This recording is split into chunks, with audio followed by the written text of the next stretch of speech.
think I'd really go in public with a real sword. Anyway, this marks a pretty big moment for me because I've been rather lazily in the market for a new everyday modern style helmet for a long time now. For over 4 years, I've been running that old Scorpion XO500 as my main lid, and it definitely shows. I've been due for an upgrade, and I've thankfully been able to work with Ruroc for their launch of the Atlas 2.0 line of helmets on February 27th of 2020. I also have details for a giveaway at the end of this video, so stick around for that, or just check the description for the details. So while I pop this box open for you, a little bit of info about Ruroc themselves. The roots of Ruroc are basically in the world of snow sports, such as snowboarding and skiing. They were the first to bring a system with an integrated helmet, face mask, and goggles to the market of snow sports, which is honestly a great segue into the motorcycle helmet market, considering all of those things are integrated and present for us over here as standard. And that's exactly what Ruroc ended up doing in February of 2019 by releasing the original Atlas line of helmets in several attractive colorways. I was particularly interested in the Ronin colorway, which was a samurai, Oni, feudal Japan styled helmet available in either a gold or platinum design. Luckily, the Ronin colorway has made a return for the 2.0 line of helmets. Now, I was definitely appreciative of the packaging as it immediately gave off a vibe of a premium product. Obviously, you get the helmet itself, which comes in a bag with the helmet branding on it. You actually get a second tinted visor, which is pretty cool because I know most times you have to order it separately for other helmets.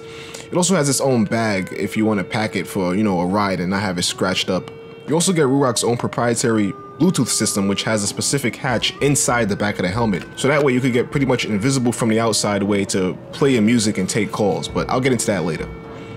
This little tool is just a Phillips screwdriver used to get into the shockwave hatch that I just mentioned. This right here is actually Ruroc's new Pinlock anti-fog system, which basically mounts to the back of your visor and seals it from moisture that would make it fog up. I'll show you how it mounts up later as well. It's actually quite clever.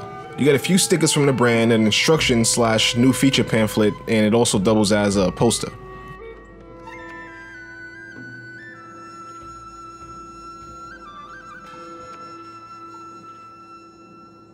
But let's be honest, the first thing you do when you get a helmet is you swap out your clear visor for a cool smoked one, which is why I'm so hyped it came with one. Let me show you the new quick release bayonet system for the visor changes. On each side of the helmet, there's these two bayonet screws that you can turn 90 degrees with your fingers. The visor along with the screws will then come off of the helmet.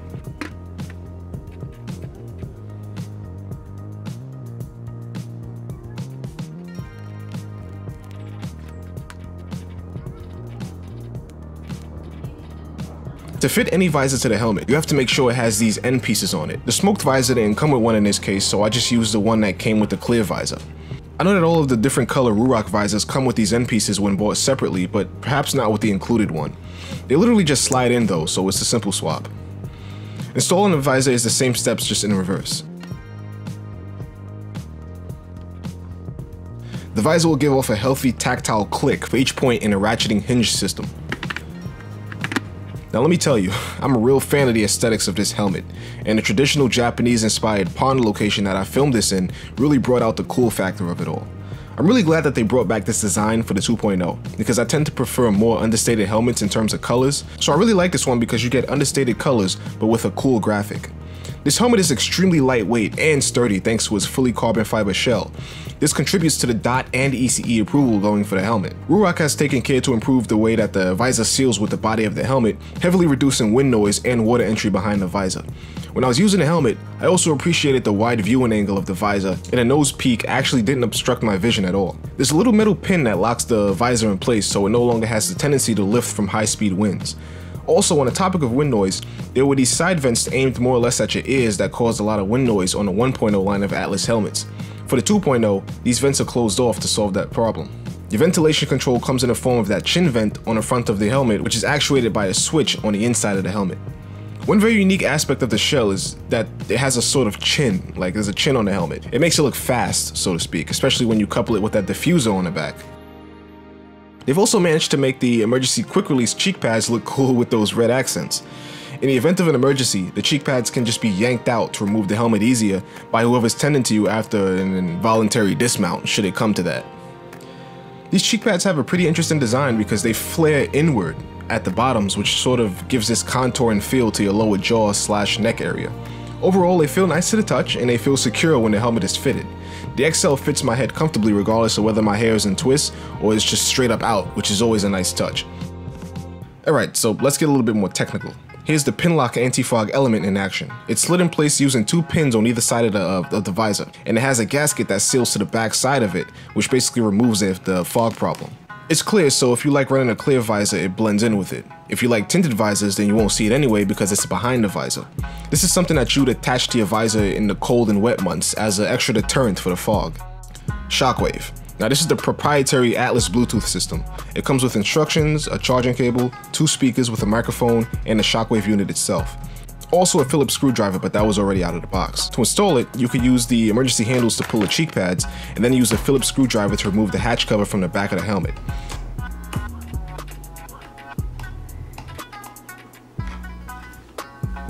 Remove the headliner to expose the slot used to route the wires.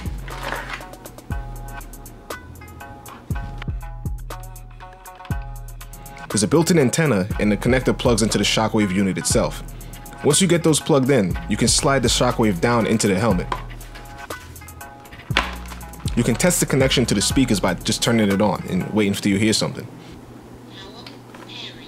After that, just reinstall the screws and mount the speakers. Now, I'm not too sure if it was just my helmet or if I was maybe just misunderstanding. There was no pre-velcroed sections for the speakers to stick to, and I believe they're supposed to be as per the instructions. So I ended up just using the unused soft side of the Velcro that was attached to the microphone windsock. So I cut it in half and I buttoned everything up. Initial setup is as easy as turning it on and making your phone discoverable through Bluetooth. The speakers can reach a pretty nice volume and they have a respectable amount of bass to them. This is that chin vent switch, and it has 2 purposes. To either direct air over your face for cooling in the hot months, or to vent air over the visor to curtail fogging in the cold months.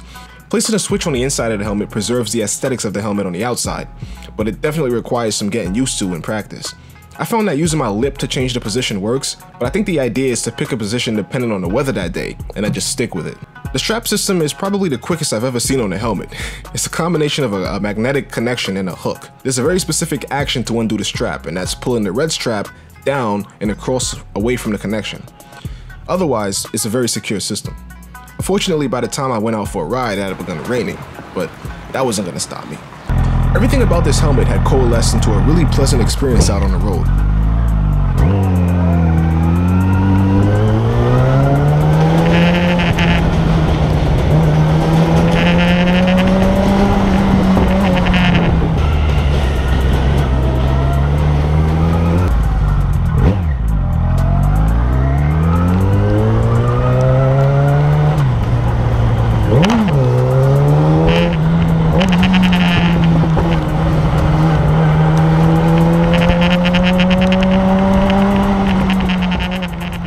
The helmet is so extremely comfortable because it's just so damn light. My previous helmet was a touring style helmet and it was designed in 2011, so it was definitely rather heavy. This helmet feels super light with its carbon shell, and it looks light because it's shaped like a face instead of an egg, if that makes sense. And because of its unique look, people will also kinda check you out in the streets, if that's your thing. The shockwave audio for music is crystal clear, but being a discreet setup comes with a drawback of having rather small buttons at the back of the helmet. When you see me reaching behind my head like so, I'm trying to get to the buttons to either change the volume or change the song.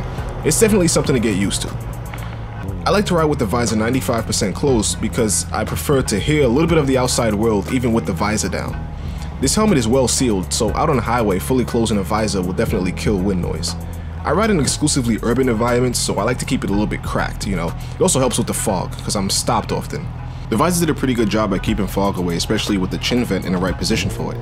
I would still recommend popping the visor open at longer lights if you're not running a pin lock anti-fog element. I actually went out and bought a Gopro handlebar mount just for this review, because I obviously do not have the motovlogging setup for this helmet just yet, and it makes more sense to have the view of the helmet. But with that said, I actually hate the idea of sticking a GoPro on this thing. It's just so damn handsome. So for now, I'll just use a handlebar mount and aim it forward for dashcam footage, as I brainstorm on how to add a vlogging setup to this helmet as cleanly as possible. I'm very excited to make this my everyday helmet because it's seriously about time, but that's just me, and there was no way I was going to turn down the opportunity to hook up one of you guys. So here's the details. I've made a post on Instagram. All you have to do is follow me at @theillustrator_NYC and then follow Ruroc, and then tag 2 friends in a comment on this post, and I'll randomly select and post a drawing of a winner on the 2.0 launch date, which is February 27th. By doing this, you're getting a chance to win your choice of one of 3 limited edition Atlas 2.0 helmets: the El Diablo, the Toxin, or the Beast. It's that simple. So, if you're interested, definitely enter yourself in that by following those steps. Thank you to Ruroc, and thank you to you, the viewer, for watching. Hope this video helps inform your decision on the helmet come the 27th, and in any case, I hope you enjoyed this video because I definitely enjoyed making this one. Let's make 2020 a great year for this channel. Good luck on the giveaway, and have a great one.